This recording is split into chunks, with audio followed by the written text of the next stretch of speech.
Olá pessoal, meu nome é Diego Ribeiro, sou professor do curso de Museologia da UFPEL. Hoje eu venho contribuir aqui com vocês com esse importante projeto que a gente denomina Série Patrimônio Rural em Foco, que é uma oportuna ação que vem sendo desenvolvida pela equipe do Museu Grupelli. Por essa série passaram diversos pesquisadores e pesquisadoras que atuam com o tema da ruralidade. São trabalhos brilhantes que eu tive a oportunidade de ver com muita atenção, que tem como enfoque a ruralidade, em suas diversas formas de atuação, suas várias dimensões, mas sobretudo a dimensão patrimonial da ruralidade. O que eu vim fazer hoje aqui, então, é compartilhar um pouco com vocês sobre as minhas experiências, nomeadamente em dois projetos em que eu tenho maior atuação: o Museu Grupelli e o Museu Histórico de Morro Redondo. Esses dois projetos tiveram um reflexo sobremaneira relevante como pessoa e como pesquisador. E a minha intenção hoje é fazer um depoimento sobre como esses projetos interferem positivamente na minha carreira. Ambos os projetos são configurados como projetos extensionistas, vinculados à Universidade Federal de Pelotas, mas esses projetos só são possíveis com a atuação de diversas pessoas, sobretudo as pessoas que vivem e atuam nos territórios em que os museus estão inseridos. São vários os colaboradores.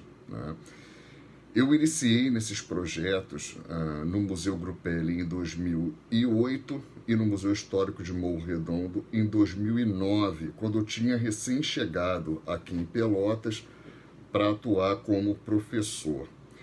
E tem uma questão que eu acho que é interessante colocar, que eu sempre fui uma pessoa muito urbana, toda a minha vida. E quando eu cheguei aqui na região, eu me dei de frente com um novo universo, que é a zona colonial aqui de Pelotas, a zona rural de Pelotas, e que para mim me soava muito exótico. Eu devo ser muito honesto com vocês. Mas, por outro lado, como museólogo de formação e como arqueólogo, em termos de pós-graduação, aquele universo me interessou muitíssimo. Me interessou porque me interessa muito os estudos da cultura material, não é mesmo? Como esses objetos agem em determinados contextos, mas também pelo meu interesse no que eu convenciono chamar de patrimônios comuns, patrimônios ordinários, no sentido oposto ao extraordinário patrimônio, mas também um interesse muito grande que eu tenho na interpretação dos territórios. Bom, então o meu depoimento aqui, ele vai nesse sentido, de colocar de que modo esses projetos, eles me afetam. Me afetam no sentido de me mover para um novo estado de conhecimento. E eu organizo, para ser bem sintético, 3 grandes eixos, de como essas transformações ocorrem. O primeiro eixo seria que nesses projetos eu conheci pessoas realmente extraordinárias, tanto dentro da universidade, mas sobretudo fora. Dentro da universidade passaram por esses projetos muitas pessoas, foram estagiários, colaboradores, pessoas com quem eu aprendi muitíssimo e pessoas que deixaram marcas, lastros, passagens por esses projetos. Então eu costumo até dizer que cada pessoa que passa pelo projeto é como se somasse uma pedrinha num caleidoscópio, que gera... Hoje a imagem gerada pelo projeto é fruto de múltiplas passagens, de pessoas que deixaram contribuições enormes. Inclusive, Algumas dessas pessoas também deixaram depoimentos nessa série do Patrimônio em Foco, que vocês podem recuperar a qualquer momento. Bom, mas também, sobretudo, transformador o contato que eu tive com as pessoas que vivem a vida vivida nesses territórios, né? São conhecimentos, visões, né, modos de viver que me interessam muitíssimo e com as quais eu aprendo a cada dia. Essas pessoas me ensinam muito e me fizeram ter muita clareza do que eu costumo dizer sobre a museologia. Para ser um bom museólogo, para ser uma boa museóloga, é preciso sujar as botas, é preciso imergir nos territórios em que os museus estão inseridos, não é? E isso me faz pensar que, para além de uma episteme acadêmica, né, científica, universitária, existem outras formas de ler e enxergar o mundo, outras cosmologias, né, que, caso a gente não esteja atento a isso, a gente permanece fazendo museologia para as pessoas e não com as pessoas.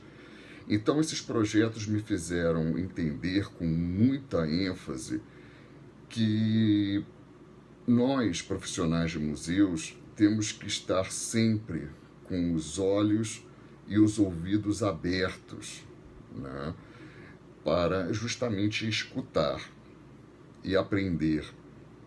E que para atuar em museus é preciso que o nosso conhecimento esteja sempre em confluência com as pessoas de carne e osso que vivem nesses lugares. O segundo eixo que eu considero importantíssimo é que eu me reconheço hoje com muita ênfase como um cientista social, né? Como nós, museólogos e museólogas, deveríamos nos enxergar. Se os museus eles têm a cara e o sabor dos territórios, nós temos que entender esses territórios, os espaços e os tempos culturais em que os museus estão imersos. Esse para mim é um aprendizado enorme.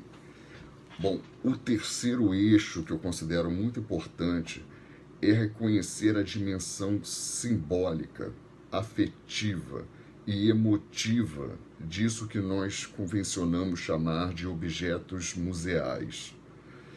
É importante conceber que essa relação entre os sujeitos e os objetos em um território, que é o objeto de estudo da museologia,